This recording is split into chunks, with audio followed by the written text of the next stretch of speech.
Amma maraqlıdır ki, sorğuda dünyanın bir nömrəli elmində də, texnologiyasında da, gücündə də və bir çox sahəsində lider olan Amerika Birləşmiş Ştatlarında dindarlıq faizi 56%-dir. Hətta biz bunu Amerika Birləşmiş Ştatlarının dövlət rəsmi birinci, ikinci, üçüncü şəxslərində də belə görürük.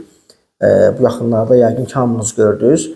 Mark Rubio alnında xaç çizilərək efirə çıxmışdı.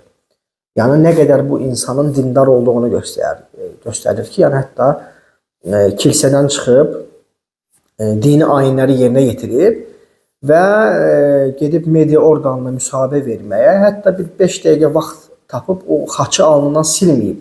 Çünki orada Amerikada bizdəki kimi deyil. Onlar deyir ki, bu mənim dinimdir, mənim inancımdır və hamı da buna hörmət eləməlidir.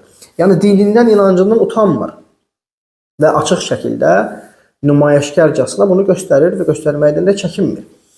Yəni bu Amerikada dindarlıq səviyyəsi, xristianlıq ən yüksək səviyyədə, hətta Amerika prezidenti, prezident administrasiyası və qurumlarında yüksək səviyyədədir. Yəni əhalidə də budur.